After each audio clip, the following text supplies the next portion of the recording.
All right, guys. So we got episode 13, I think. 12, I think. Whatever. I'm not really sure, but we got a special guest, Coach Bill Swertfager. So Coach Bill, and if you don't know who Coach Bill Swertfager is, you probably should become a student of the sport and realize who Coach Bill Swertfager is. But he's our first New York State champ in 1972. Is that right? 78. 78. Damn, sorry, Coach. Wow, you're aging me big time. No. So Coach was the first state champ in Greeley history. From what I hear, didn't even give up a point. Dominant, great career, great football player. Went to college, I think Williams College. Is that right? William and Mary. William Mary. Played football there. Did you walk onto the wrestling team, Coach? You couldn't. I was on a full scholarship for football, and I also wrestled there. It was only two schools that would let me wrestle and play football: Lehigh and William and Mary. So I decided, I got recruited all over the country for football, Alabama, Penn State, everywhere. But I wanted to wrestle in college, and I wanted to play football. So that's awesome. It's so crazy. That is so awesome. I'm going to keep introing Coach Bill, but that is so crazy that he was an unbelievable wrestler, but he was getting all these offers for football, which shows how great he was at football on top of his wrestling skills. Didn't Bear Bryant call you at your house? Yes. Yeah, I got a wild story about Alabama, boy. It's backwards there. I mean, it's crazy. They try to set me up with a girl. They try to they did all kinds of crazy stuff to get me to come there. But when I met with Bear Bryant in his office, you could barely understand what he said. He was like slurring his words, and I don't know. It wasn't the place for me. No, they weren't going to let me wrestle. They had wrestling at the time, but they weren't going to let me wrestle. So wasn't that a segregated team at that time too? It might have been. Because they were one of the holdouts for. Yeah, they were. They were. So continuing your intro, you went to William Mary, wrestled football. You went to the OTC. You got invited to the OTC to train a little bit, but then you blew out your knee. Is that correct? Yeah, I was invited to the Olympic training camp twice. Both times I was injured and couldn't go. So, but that shows, obviously, for the people that are listening, like we know, but that shows how great Coach Bill is. You don't just it's not like they say, hey, come over to the Olympic Training Center and hang out for a little while. You know, you're a superstar. And I might be missing things in between, but then eventually you were coaching at Greeley. I think you did about 10 years there. A lot of great wrestlers in that time. Then took some time off. I'm figuring to be with the kids and all of that stuff. And then when I was in 10th grade, he brought John Jay Cross River back from I don't know if they had a team before, years ago. I don't know. Yeah, they had a team in 1991, and then that was the last year they had it. And so what I did was when I stopped coaching at Greeley, the next year I got the youth wrestling program going at John Jay School District. Got that going for 3 or 4 years. Then I got the modified team going, got that going for a couple of years, and then got the varsity team going. So I built it back up into the school. So did you follow your kids through that process, Yes. or were they too young for the modified at that time? Mark was a little young. John and Mark did the youth program, and then when I started the modified program, they were both too young for the modified program at that time. But then they eventually came through it. But I was up at the high school when they were coming through the modified. Oh, that's great. Coach, these numbers might be wrong, but this is the end of this long intro that I'm putting out here for Coach Bill Swertfager because he's so successful and done so many great things. But is it 3-3? 3 dual meet championships, 3 team titles. Is that correct for John Jay Cross? We had 5 team championships and 3 dual championships. 5 duals and 3 team. I knew it was something with 3, but that's so basically 8 championships there for a team that Coach Bill brought out of non-existence in 2003 was the first year, I think. Yep. Yes, my sophomore year. So the question, Coach, that I've been leading with a lot of these people, and I actually don't know this with you, so I'm kind of curious, is how'd you even get into wrestling in the first place? How did it start? It was kind of interesting. I would believe it or not, I was actually a pretty good basketball player. I was on the All-Star team. They had asked me up to JV basketball when I came up as a freshman, which was not like it is now. Very few people got asked up. I was good at boxing kids out. So what happened was Coach Snyder ended up having his captains, Chris Hart, Rupert, those guys, they would sit next to me. Yep. They would sit next to me every day at the cafeteria and just like hammer me. You got to wrestle. You'd be a much better wrestler than a basketball player every day. And these were the big guys on campus. These were the senior studs. And so they convinced me to come out for wrestling, basically, and not go out for basketball. And what year was that? Freshman year? That was my freshman year. That's the first year I ever wrestled. Freshman Uh-huh. year. I never wrestled before that. Did you find success right away? My freshman year, I was probably 20-10. I was 215, but coach felt bad for the senior who I was beating a lot, and he actually let him go 215 and made me go 250 at the sectionals. Oh, And no. I made it. I think I made it to the quarterfinals. Maybe I got through the divisionals, made it to the quarterfinals, sectionals. 78. Mount Vernon had some good teams back then, right? Oh, they were Did they have unbelievable. like state champ, like 3 state champs? Yeah, they were some Bucky Smith, Horace Perry, Yeah. Crawford. Did you ever wrestle? Did you ever wrestle Jimmy Barrow from Carmel? I think He I was did. around that time. He was a I think section I did. champ. Yeah, I think I did. He was a tough guy too. Yeah.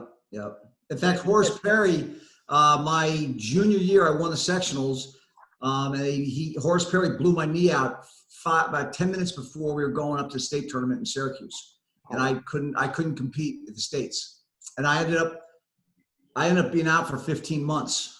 I had total reconstruction on my knee. It was one part, the bottom part of my leg was like in one area and the other part was in another. They had to sever everything off my knee and reconstruct it. Oh my God. It was rough.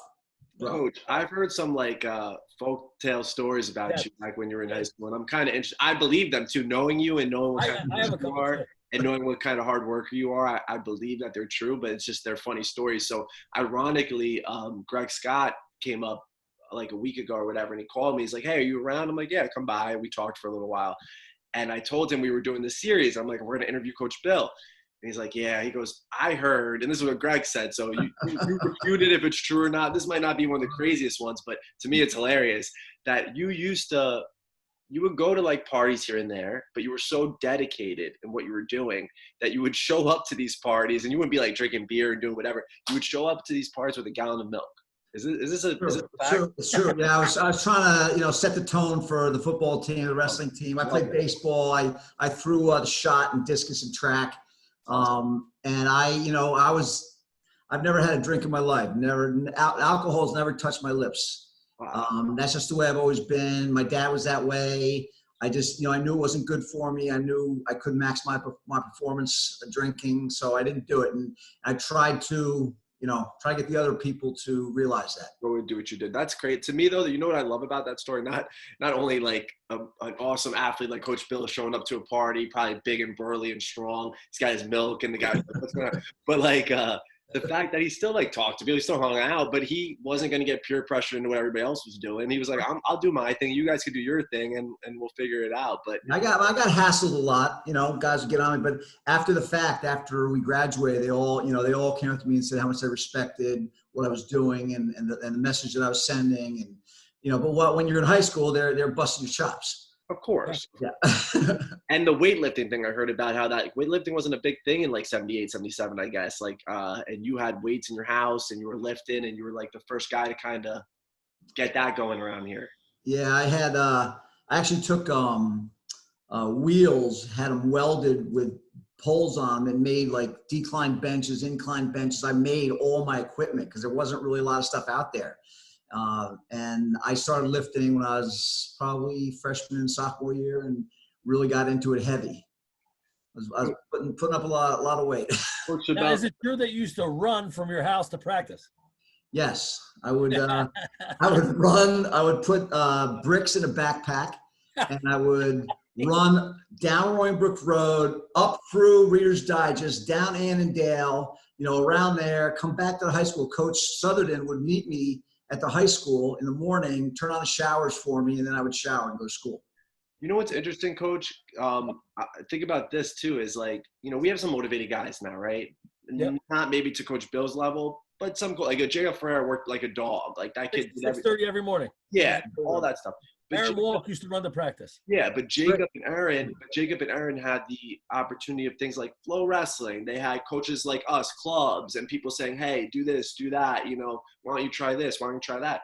What made you so driven when maybe wrestling didn't have like you said, those seniors were cool guys, and but what said, hey, I want to run to school with rocks in my bag. I want to make my own workout. Like, what made you like that? How'd that happen? I just always wanted to be the best. Like if I was going to do something, I was going to go full board, and that's what I ended up doing with the wrestling. Wrestling ended up being my favorite sport. It was my third or fourth sport at my freshman year, and it just slowly, gained momentum. Because what happened my junior year, the senior captains on the football team voted not to go to the bowl game, which was, at that time, there was no section championship. It was, you were invited to the Westchester Bowl, which is the best two teams in Westchester played each other. And the guys on the team were basketball players, and they want to start their basketball season. And the coach, for some reason, opened it up for a vote, and they voted down. And from that point on, I said, you know what? This isn't in my control. I can't control this. It's not, wrestling I can control. I can control everything about wrestling. Football, I couldn't control that situation, and it upset me. So that's why I poured a lot of effort into the wrestling. I think that's so impressive. Go ahead, Coach. I'm sorry. You obviously have the drive, and you also have all that stuff. Do you feel like wrestling was a perfect fit for you because of that, and you just fit the wrestling model, or you feel that wrestling has helped you be so successful in your marketing company? I think both. I think my mentality and the way I am fits the wrestling, mold. And certainly what I've gotten from wrestling, I would not be anywhere near as successful or happy if I had not wrestled. That's given me so much in my life, and has steered me in so many great directions and met so many great people like you guys. I could never repay it back. And that's what I'm trying to do. I've coached thousands of kids at this point. I've been coaching a long time, a lot of kids, and it's what I love to do. I love giving back. I love being around the kids. It's a real joy. Yeah. I'm very fortunate. I'm hoping that you put a lot of time in. Yeah, I love coaching a lot too, and I hope that I could kind of do this like Coach Bill. Like, you've probably been coaching 30 years now, at least. Yeah. It's a long time. Age thing, like long time. I've been coaching 37 years. 36, 37, 38. Unbelievable. They're gonna have to drag me off the mat, I feel like. But Coach was also, when I was in high school, there wasn't open mats, there wasn't clubs. No. So where would we go on Tuesdays and Thursdays? We would go to Horace Greeley, and it would be you, Tommy Jobin, and all of the best wrestlers were there. Yeah. Corey Carter, all the Ossining kids. Carter. I haven't heard that name in a while. Oh, man, these guys were – so you go there, and we'd go for – it was an open mat, really, and you'd go there. You'd have the music blasting. Yep. In that awesome room. We had great practices. The open mats, it was free. It was just open it up, and anybody who came in, there was always all the best kids, all the kids that wanted to be really good would come, and we'd have great sessions. Yeah, it was great. Yeah. I was very, very fortunate to have those practices. One of the most inspiring things I think about you, Coach Bill, is that you had a great career wrestling, and you were great in college. You were invited to the OTC, all these things. But Coach Bill is probably one of the most humble people I've ever been around. So, I know he won a state title, but I never heard about it. He never really talked about it. I'm kind of curious. I heard that you went on that run and you didn't give up a point and you dominated. Can you kind of walk us through your state tournament, your senior year a little bit? Sure. My junior year, I was undefeated, and then I got hurt. Came back my senior year. I don't think I got out of the first period, to be honest with you, in section, up until the state tournament. I was just so much more physically, powerful and quickness and, athletic ability and that kind of stuff. There wasn't anybody around who I could really go with. In fact, I used to go up to Army, wrestle with the cadets. Coach Sutherland would bring me up there on Tuesdays and Thursday nights, and I would wrestle them, which was completely illegal. But I couldn't get any. I couldn't wrestle with anybody. There was nobody in the room I could wrestle with. So that's what we ended up doing. And so I went through the sectionals, went to the states. First match, nobody knew about me. Section 1 was terrible. We were PSAL. We were the bottom of the bottom. And nobody knew of me or anything else. And I wasn't seated. And so I came out. I beat. Oh, what happened? First match was actually the quarterfinals. Wrestled a kid who was the Fargo national champ. Wow. And I didn't know anything about Fargo. I never wrestled in the off season. I didn't know what that meant. Oh, you're wrestling the Fargo national champ. Oh, I don't know. Fine. I was beating him 14-0. And I ended up getting too high on him and went to my back. The first points I gave up all year. And I ended up beating him. And then the period ran out in the third period. I ended up beating him 14-4. But I was so pissed at that. What happened the night before, I was rooming with Chuck Kennedy from, where was he from? Newburgh Free Academy. And he was jumping on the bed. I was very, very regimented. Got to get to bed at this time. Got to eat this. Got to do that. Got to do that. He was all over the place. I got a terrible night's sleep. And to myself, I blamed that situation on making that mistake and going to my back. So I told Coach Sutherland. Coach Sutherland was from Syracuse, and that's where the States were. I ended up sleeping at his mom's house the next night. She made me, spaghetti meal and, got me carb loaded up. And the next day, in the semifinals, I cradled the kid and pinned him in the first period. And in the finals, the number one guy, everybody said he was, he was going to win the States. Ended up was beating him 5-0. And, typically I would end up, stalling at that point. Well, I would kept pounding him. He ended up getting a stall warning. He ended up getting a stall. I ended up getting a stall point because he wouldn't wrestle me. And I ended up winning 6-0 in the finals. Coach, is there any film of this? 'Cause I would love to see you wrestle. I don't know. I probably do have film somewhere. I probably do. Really? I don't know. I would look for it. But Coach, think about this. Both of you guys think about this, right? Coach wrestles a guy that's a Fargo champ and just destroys him.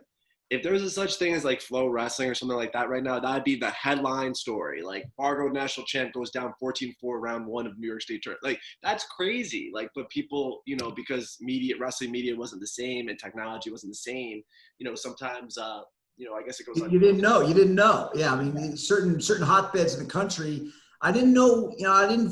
There was no way to really follow it, and there was no off-season wrestling. I mean, I went to one camp a summer. I went to a Springfield camp. And that was it. I mean, that's all I did. Do you know what's interesting? Springfield, Coach Sutherland was an All-American for Springfield. Yes, he was.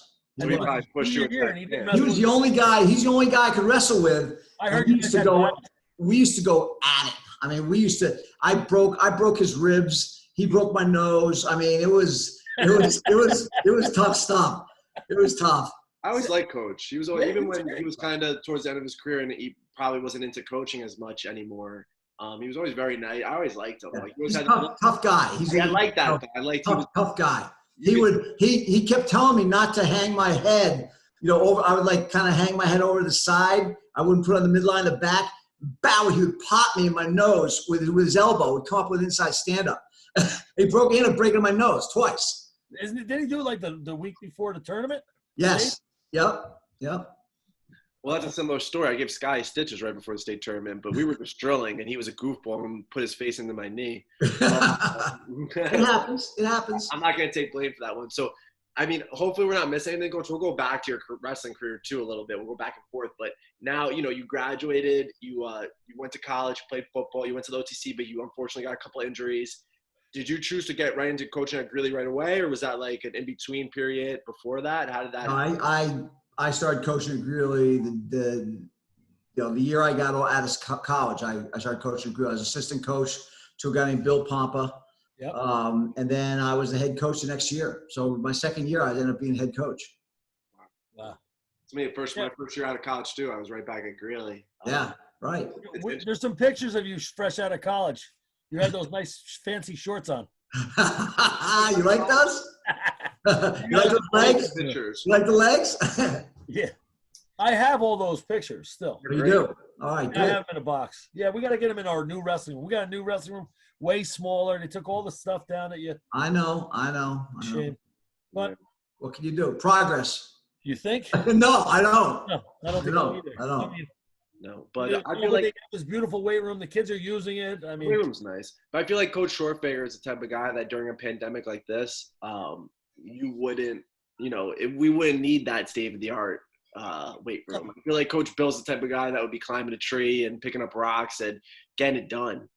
I hope you do what you have to do. I hope the John Jay guys and the Greeley guys will follow suit, because I know Coach Bill would be doing that. And he's talking about how he welded those wheels for the poles and but why not? You can't stop. You can't stop. You've got to find a way to work out. I'm still working out. School's closed. I was working out with the kids Monday, Wednesday, and Friday in the morning. School's closed. I'm still working out 5 days a week. That's awesome. That will never stop. I need it. Yeah, I don't know if you're like me, Coach, but for my psyche, I kind of need to work out. It keeps me level, keeps me ready to go. But so you're in Greeley, and I saw some of those pictures like Coach Chappelle said. You always had a pretty big team. Yeah, but you weren't a teacher ever in Greeley, right? You never taught, did you? No, never taught. So how'd you get all those guys to wrestle? I would send individual letters to all the kids. I would get from Coach Kuzma or Coach Perel or whoever was the AD at the time.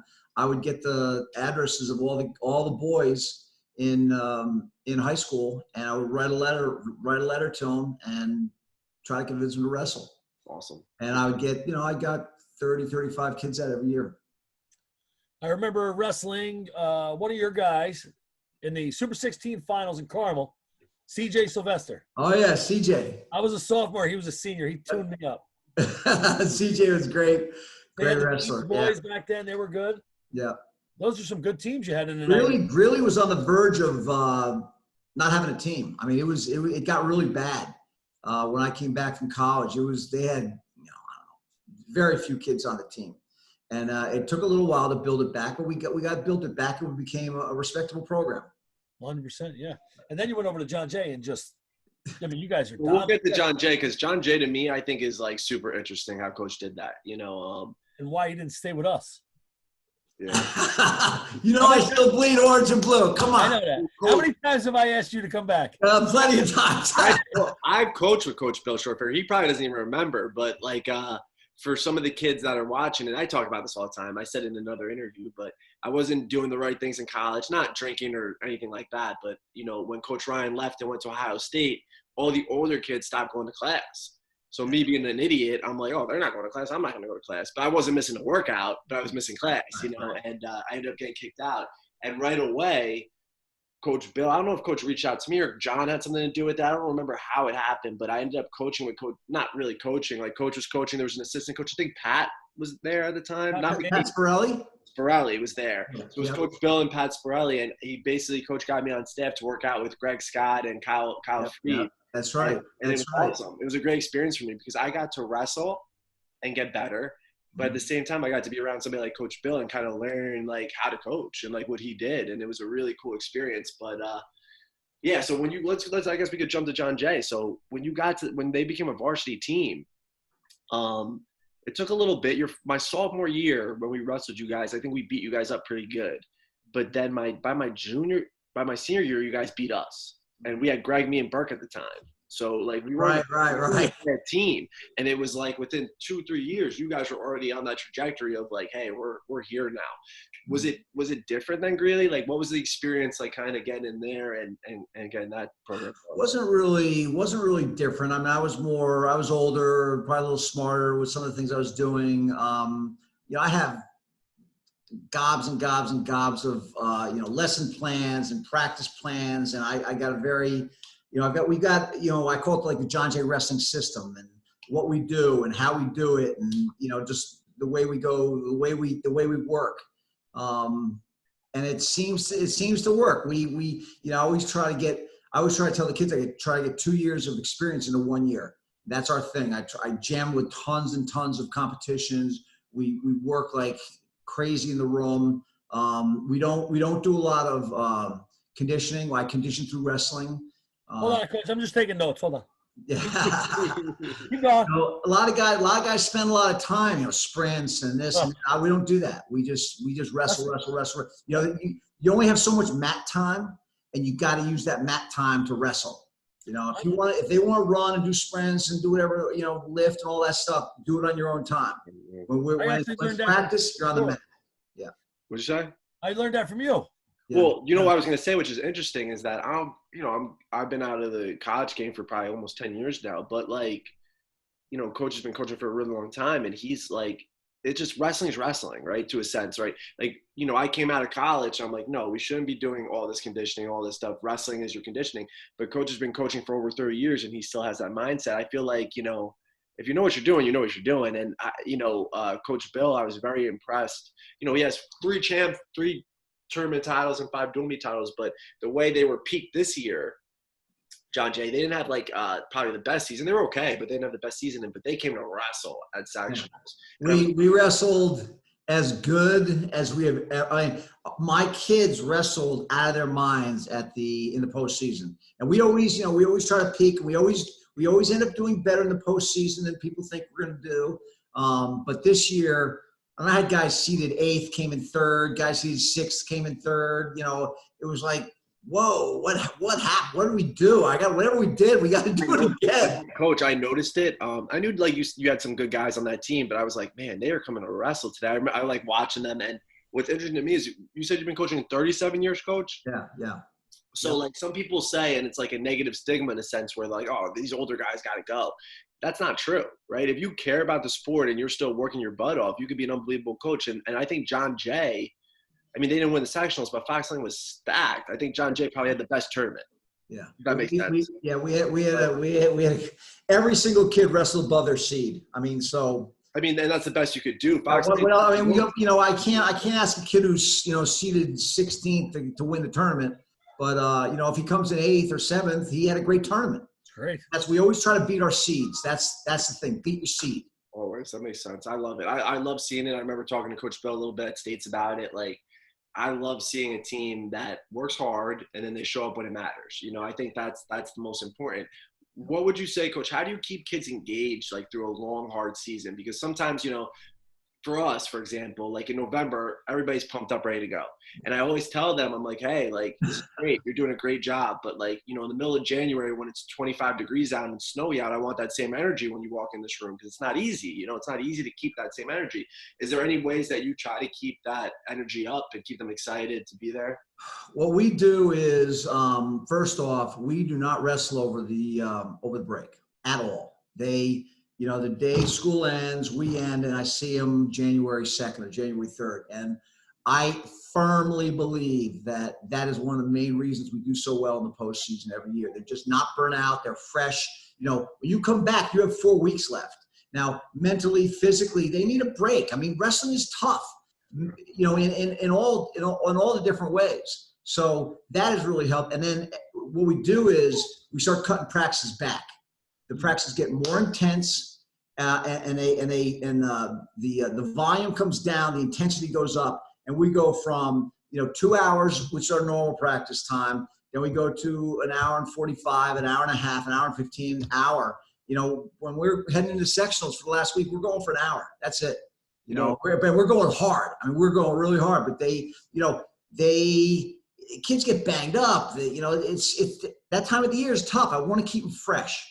That's what it's all about. You essentially do 2 seasons. Yes. But what's funny about that is that same thing I was saying before is I feel like that's a newer idea in the sense. I don't know if it's always been like that, but that's how it was for college for us. So that's what we do. We do the same thing. Towards the end of the year, we'll start tapering down practice to an hour and it gets harder, but it's shorter and we try to keep them to peak, right? Yeah, of course.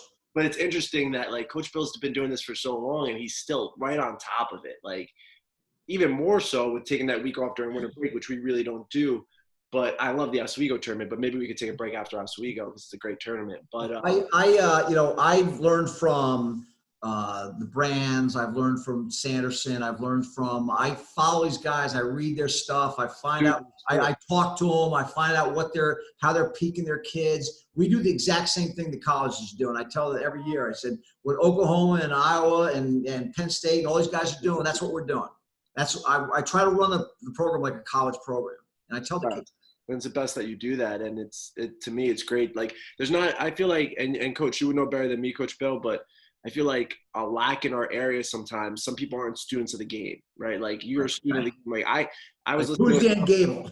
yeah. Like I was listening to a Tom Ryan podcast the other day, and I had my notepad out on my phone. And I was taking notes on like little things he would say. I would like write a note down. That's pretty interesting, but because I love it and you love it, and that's the He best. just came out with a book.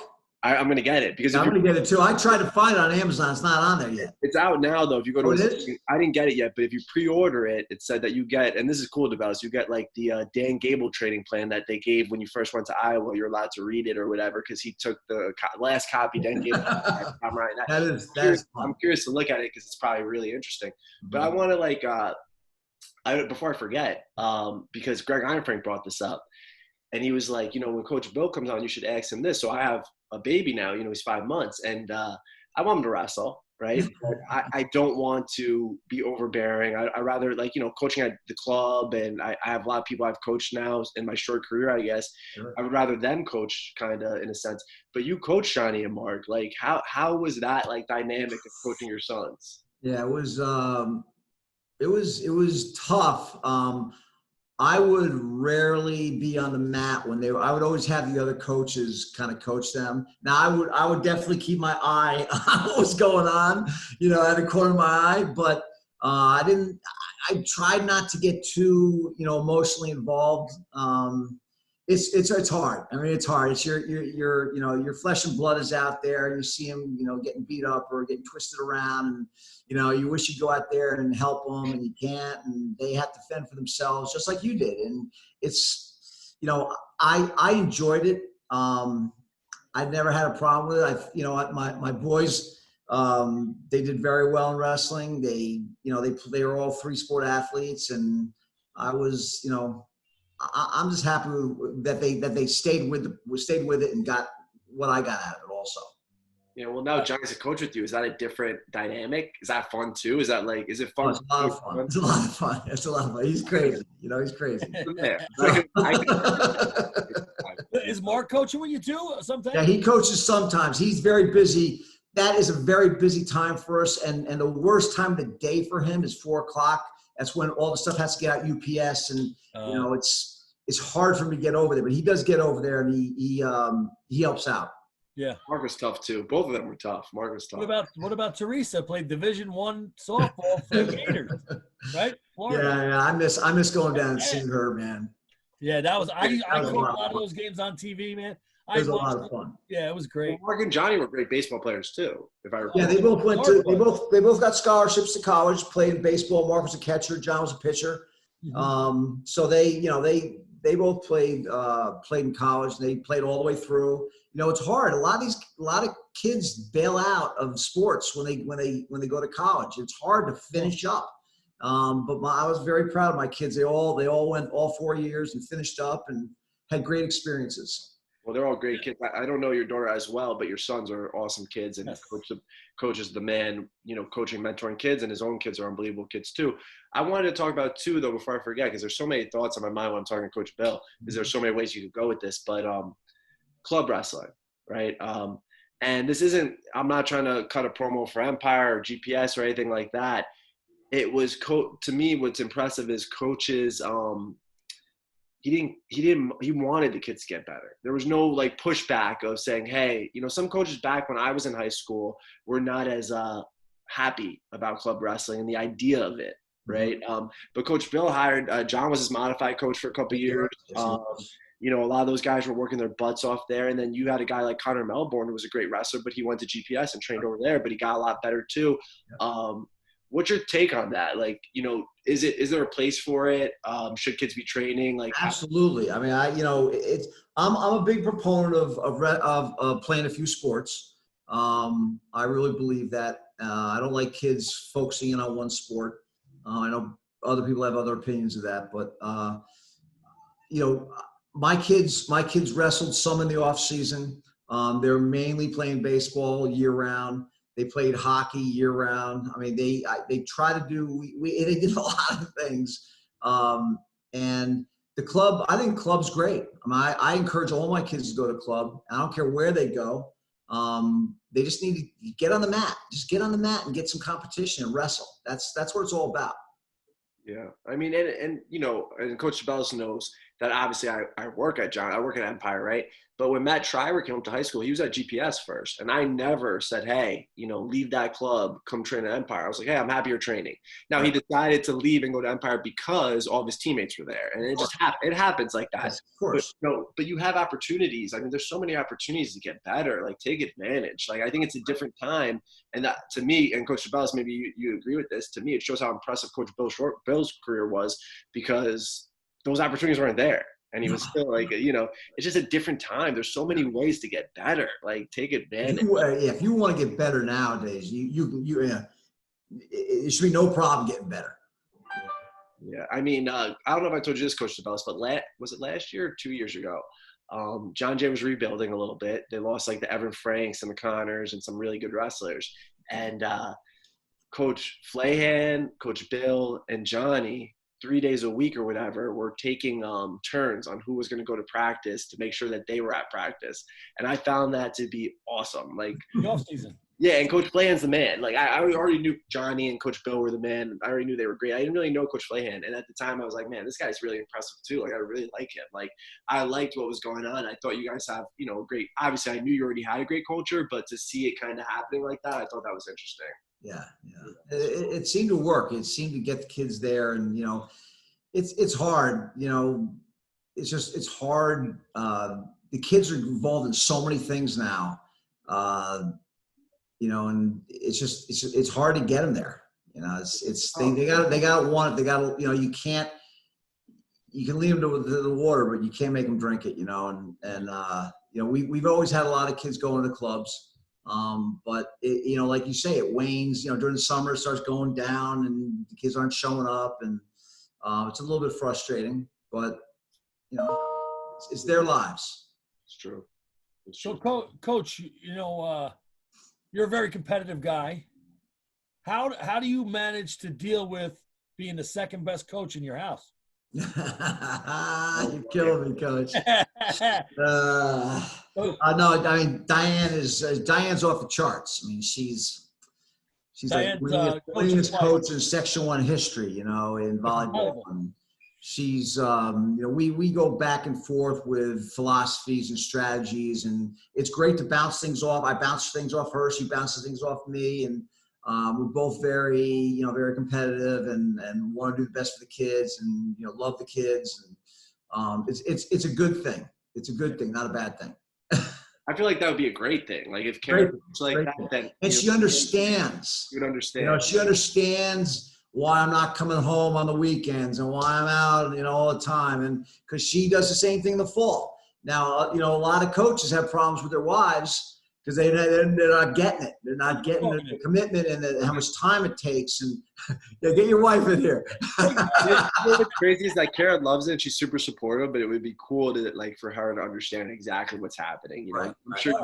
I'm sure your wife. Diane understands, you know, uniquely what I'm going through, and I understand what she's going through. That's great. I mean, you got two great Section 1 coaches. You know, legends, really. 100%. You know what's interesting too, coaches, and we're talking about, you've been doing this for a while, is, you know, you got to be a student of the game, right? And you talked about how you were a student of the game with Kale and Brands and all these guys that, you know, have come through and done great things. But, you know, we had a couple of good teams the last couple of years, right? You know, we had the Jacobs, the Aarons, not this year, but the year before and the year before that, we were top 10 in the state, really. So we had two good tournaments there. But we were rebuilding this year, and I needed them to commit more.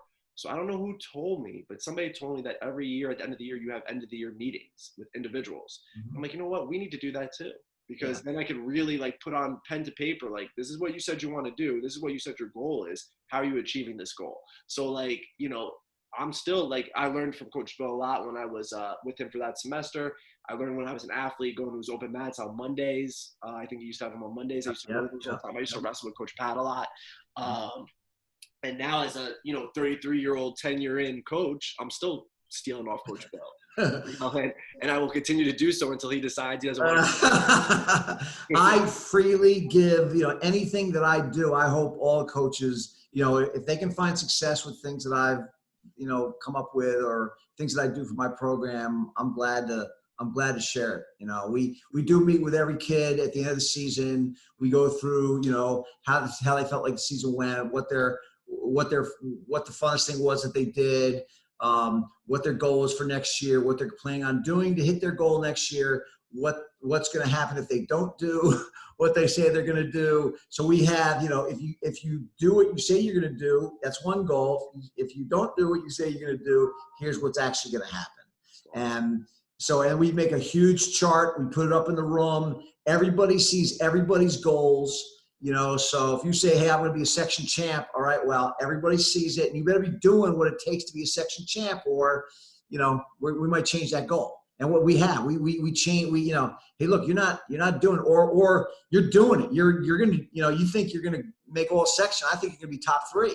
So boom, cross out, top 3 section, you know. I like that. And that motivates, and that gets them going, you know. It's a good thing, yeah. You're accountable to what you say too, which I think is really important, because a lot of kids will just say things to appease the coach in a sense, be like, oh, I want to be a section champ.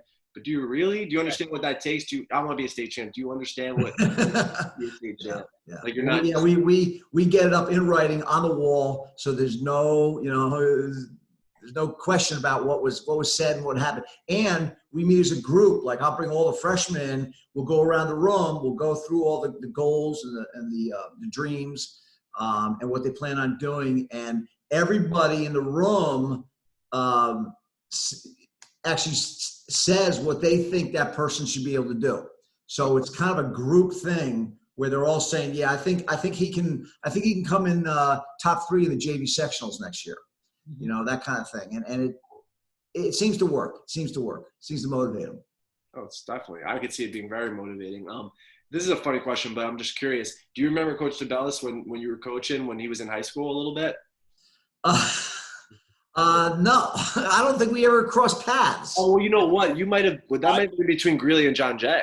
What's that? Oh no, you wrestled CJ. So I was thinking maybe it was in between when you were at Greeley and when you were coaching at John Jay when he was in high school.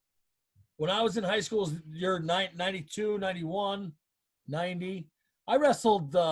We wrestled Greeley a couple times. You and Tommy Jobin would be on the mat, both of your heads shining, banging the mat. I bet Tommy Jobin bet me that I couldn't foot sweep one of your guys. Is that right? Yeah, he still owes me dinner. Who's Tommy? Why does that name sound so familiar? He's a Fox Lane stud. Very good wrestler. I think Buffalo. Yeah, he I know him. He came around a little bit in my time too, a little bit, if I remember correctly. He was around. Yeah, nice, very nice guy. Do you remember, Coach, when you started like surpassing, like when you took over John Jay Cross River, when you started taking out Greg Burke and I and that Greeley team? Do you remember that? Did that stand out because that was your old team? I remember the duel where Johnny wrestled Burke, and Johnny was a freshman or sophomore, and Burke was a senior, and it got a little heated. You know, I think Burke might have been was that Burke's junior year? Because I think I was wrestling still. Maybe it was. Maybe it was. I vaguely remember it and be like Burke. So. It was at our place. I remember it was at our place. I think I remember Johnny. Maybe it was something else, because I think I remember Johnny giving it back a little bit. I was like, oh. He did. No, he did. He did. I remember that. Yeah. Always had tough kids, Coach. Even when they first started the program, my sophomore year, it was his first year. I think I wrestled one of his kids in like the division semis or something. That was tough. Like I was like, where are these kids even coming from? Like, how do you even, you know, who is we try to teach a very aggressive style, very offensive style. I'm not really into, you know, a lot of defense, and so we're always coming after, you know, kind of Iowa-ish. Who was the first superstar you guys had? What's that? Who was the first like real guy that broke through? Friedman. Oh, Kyle. Kyle was my first section champ. Kyle was, yeah. And that was the year I was helping you guys on the fall. Yep. So I got to see that a little bit firsthand. And Greg was a finalist that year. Yes, he was. But after that, he had guys like Billy Waterson were really good. Scott Genovese was really good. He had Henry Stauber. A slew of guys. He was really good. His son. Scott Genovese, yeah. There were so many good kids, man. I remember those guys. They were all tough. I've been very fortunate with the kids we've gotten. Those are great, and they were so. And they're smart kids, you know. They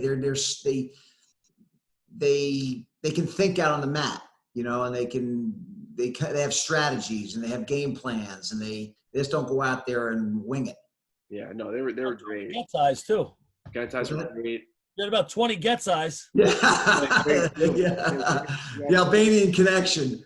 Man, that was great. So, Coach, this is an interesting question, and I don't know if you have an answer to this, but if you do, that'd be great. It's a two-part question. So, I don't want to say disappointed because you don't want to be disappointed, but like a moment in your career where you're like, oh, I didn't really like how this happened, and your most proud moment.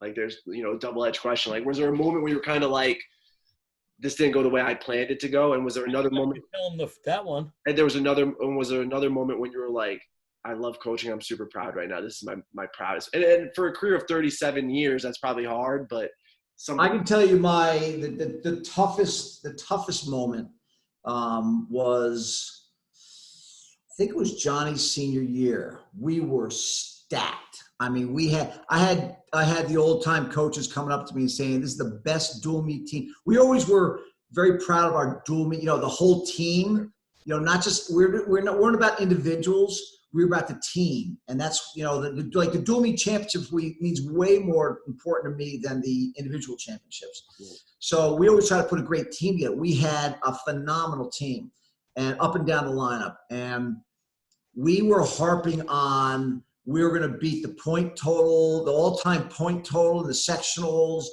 all year long. We were harping on, and we were on the way to do it. And I think we harped on it too much, and I think the kids wrestled tight. We still did really well. I think we were 10 points shy of the all-time, total, but they didn't wrestle the way that I wanted to wrestle. And from that point on, I decided I would never talk about that stuff again. It was never about, we're going to win the sectionals, we're going to do this, we're going to do that. We don't talk about any of that stuff. We just let it happen. That's interesting because I've done similar. The year we took fourth, you guys won it that year, and we came in fourth, and I thought we had a team that was capable, right? I thought we had a team that was capable, and I kept talking about, like, we can win sectionals, and now that I'm a little bit more into my career, I try not to – it's about getting better that day. It's not about, later in the season, but that's interesting that I thought the same thing, and I was harping on it probably a little bit too much. How about your most proud moment? Proud. Might have been this year, really. I mean, awesome. Yeah, the kids wrestled just out of their minds. That has never happened before to me. We usually wrestle above our seeds, but not 3, 4, 5, places above our seeds. They came to wrestle. I again, like I said, I don't know what we did. I don't know why that happened. But it happened though. Did something right. The right kids, the right mix of whatever we did worked. It worked, and that was really, I was very proud of how we did. It was very noticeable, at least for me. I don't know if a lot of other coaches noticed, but I was very much in tune of what was going on. I was watching those guys. I'm like, man, they came to wrestle. Like every match, I was watching a John Jay guy here. I was watching a John Jay guy there. I'm like, this kid is wrestling tough. What's interesting, this probably is not one of your more proud – well, you probably don't even really care because you have so much success. But one of my favorite dual meets ever was alumni night maybe 4 or 5 years ago. And it was us against you guys, and we ended up winning by a point. Yes, I remember. And we won the last match by. I remember. That match was going back and forth. Oh, that was fun. It was Miles Frank against your kid. Sean Sinesian, yep. Yes.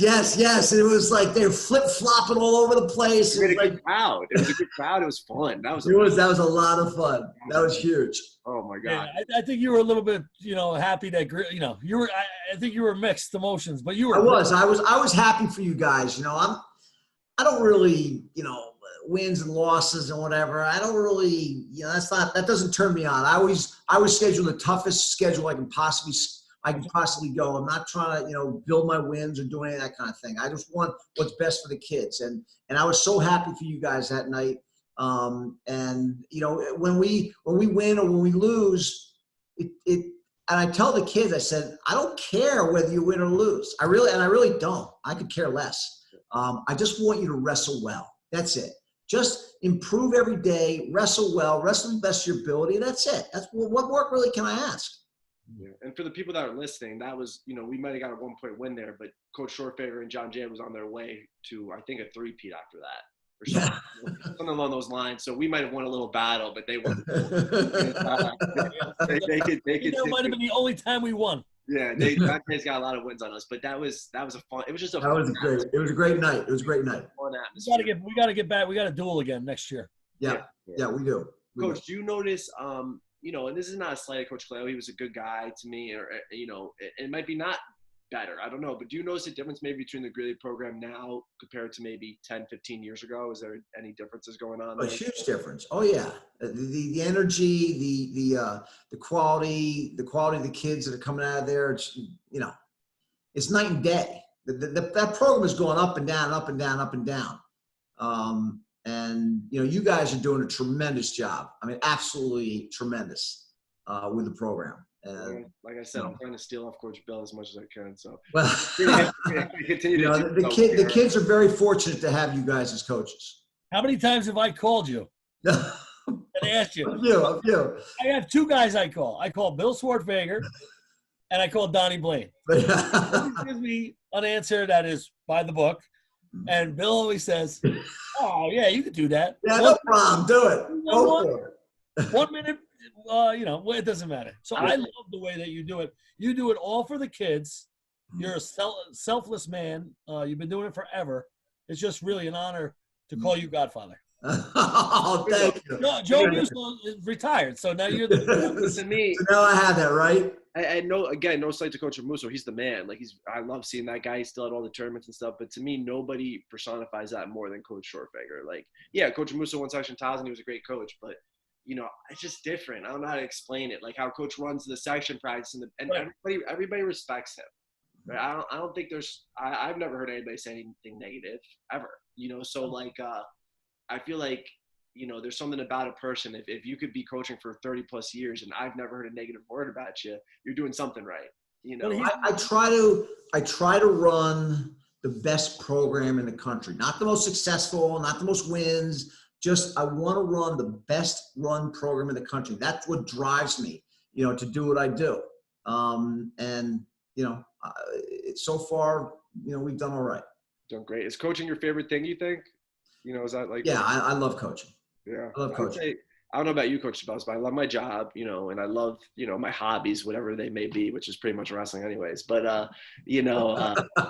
look forward to, I think, coaching more than I did even competing myself. Like, I really love it. And I think Coach Bill is that guy too. I think he really loves it. Like, there's nothing like taking a kid, and there's a lot of coaches that like working with the best kids. I like working with the kids that aren't that good. I love working with them. I love them getting better and seeing their first time to get their hand raised, and like that turns me on. I really enjoy seeing the progress and the improvement. That's probably why you guys are so good. I feel like a lot of coaches nowadays, especially younger coaches, and I guess technically I'm one of them now, but like.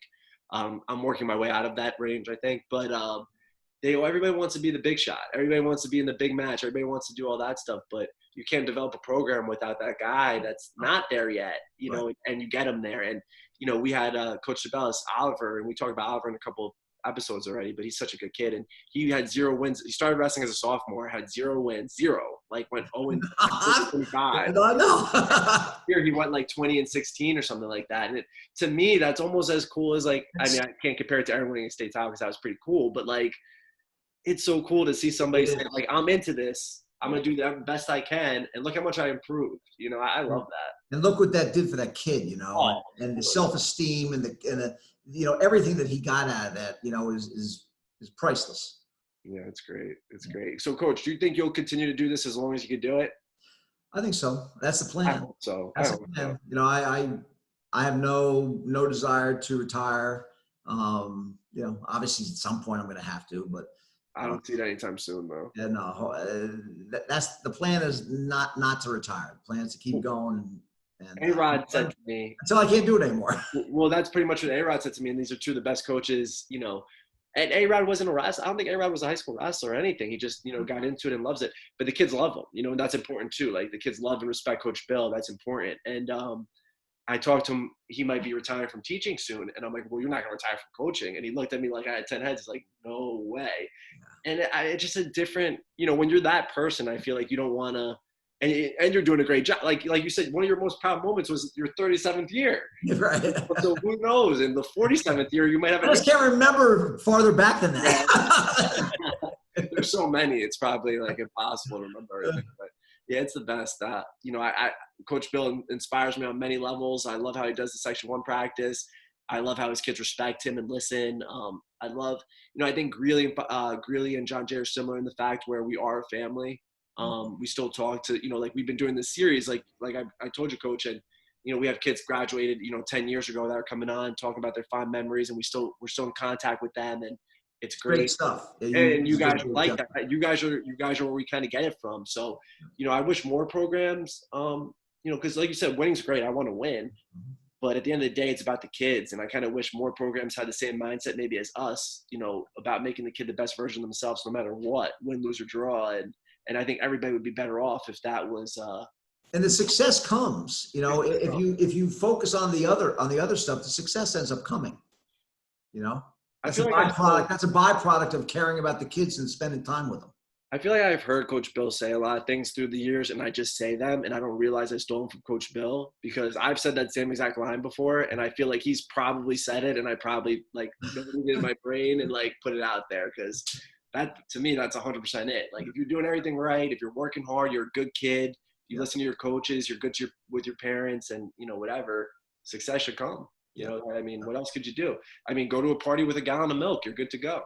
That's awesome. Milk's refresher. Coach, is there any other folk story like Lords of You? I want to hear something that is there anything else out there? Because I would love to hear another story. Great, crazy stories about me. I'd love to hear another one. I was, people thought I was crazy. People around school thought I was, I had a screw loose because I would do some just running in between classes and rubber suits, and I lost 20 pounds in 2 days once. Actually, Coach Sutherland told me he was going to throw me off the team. We went to the Half Hollow Hills tournament, and we stayed at the kids' houses overnight. And me and this other heavyweight, I was actually 215. He was like 275. We just ate ice cream all night long. And that's when you weighed in, the morning you'd have to weigh in again. Yeah. And I came back Monday at practice. I was 20 pounds overweight. We had a dual meet on Wednesday. And Coach Sutherland told me, if you don't make weight, you're off the team. Oh and I remember, nothing went in my mouth. They were rolling me inside the mat, like a sausage. And I would just sit there and sweat and then work out. And I ended up losing the weight, pinned the kid in like 30 seconds. And if it had lasted any longer, I think I would have passed out, Crazy stuff. Positive experience with Coach Sutherland. Oh, yeah. I had a great experience with him. He introduced me to Diane, my wife. Diane's phys ed teacher is Stan Sutherland's wife. So they set up a what do you call it? Blind date? Blind date. He invited me up to his house. She invited her up to the house. We both get up. We get there. I didn't know her, and we hit it off, and that was it. Wow. And we used to go out every Valentine's Day with Stan and Rose Sutherland and celebrate. That's great. Do you speak with him, Bill? Not much. No. He's up in Rhinebeck or something. Yeah, he lives way up at the top of the Taconic Parkway. I forget what town it is, but no, we don't. We Christmas cards, and I speak to Ro once in a while, and I don't speak to Stan much. When he was down here, we would, but I don't know. Just yeah, you know how it is. He had to be in his 50s, Sutherland, at least. I'm not sure, and he was wrestling with Brock. Yes. 50s or 60s. One Pride. So I'm like, what is this guy doing? And he put his shoes on, and he still kind of had it. I was like, he's nuts. He's nuts. He's nuts. Yeah. When Burke St. John was a senior, I was up there wrestling him up at the varsity because I was a young guy. I don't know how old I was, but it was me, Stan, and Burke. And his shoulder kept on popping out, and he put it back in. Burke was tough. Burke was a good heavyweight. Yeah, no, I know he was. And if Burke, and I love Burke to death, like me, Burke, and Greg were all really good buddies. But if Burke had the work ethic like Coach Bill, he would be a couple times state champ. Brock worked hard. Burke worked hard, but me and Greg had to drag him a little bit. He wasn't, He wasn't right. He didn't take it to the next level. He didn't take it to the next level, but he had so much potential. I mean, he ended up very talented. Third in New York State is great. He did an unbelievable job, but he was a freak. Like, he could have done some crazy stuff, I feel like. But I don't know. Coach DeBellis, you got anything else for Coach Bill? Just one or two things. One thing is, not only do you raise the level in your room, but you raise the level in the section. And I would say that you were, you're the guy that's helped the section grow to a respectable place up in the state tournament. So we got to thank you for that. I agree. Well, thank you. Like when we were not doing well as a section, I put together Friends of Section 1 Wrestling, and we would meet once a month and go over all the things we need to do. We put a lot of youth programs and a lot of things in place. It started ramping up, and we started doing a lot better, and we've been able to hold our own since then. Section 1 wrestling, it's all the same to me. I want kids to enjoy the sport and come out for the sport and get all the benefits that all of us have gotten out of it. Yeah. That's the best thing. I mean, it's the best thing I love it, and I would be really upset if Luka didn't wrestle, and not because I want him to be a superstar, because, like you said, all the benefits you can get out of the sport. That's what it is. Yeah. Coach, you have anything else for Coach Bill? No, just thank you very much for all you do. You're a role model for sure. Thank you, Coach. I appreciate it. It's been fun talking with you guys. I mean, we had to get up the good work. We had to get you on, Coach. Coach, you have any last words before we for this thing, and then I'll stop recording, and then you can hang on for a second, and we'll talk after recording. No, I'm good. I'm good. Appreciate it. I appreciate it, guys. I'm sure the alumni from before mine and your time, Coach DeBellis, the 2000 and below alumni, are going to be very excited to see this interview, because you still, I mean, you always will be a legend. But, some of these guys are emailing us, telling us stories about you, and it's great. Yeah. So, there was a story about football. Fox Lane had they made a dummy of me. Number 74. They floated it out into the pond in front of Fox Lane, and they burned it. Oh, my God. I would love that. I'd be like, you guys are really worried about me that you're burning my dummy to get everybody riled up. It's like a Fast Times at Ridgemont High scene. Yeah, it was. I'm sure a few people got in trouble for that. Yeah. Well, I heard about your speech prior to the game, and I got to ask you: do you still hate Fox Lane? I do not hate Fox Lane. They have a great program. They always were good to me, the athletic directors, and they invite, I won a couple of awards for Fox Lane, most respected opponent, that kind of stuff. That's cool. I have no problem with Fox Lane. I know. Before I like Anthony a lot. He's a good man. Yeah, he's a great guy. He's a good man. Coach, thank you, Coach. We're going to stay on for a second. I'm just going to stop recording.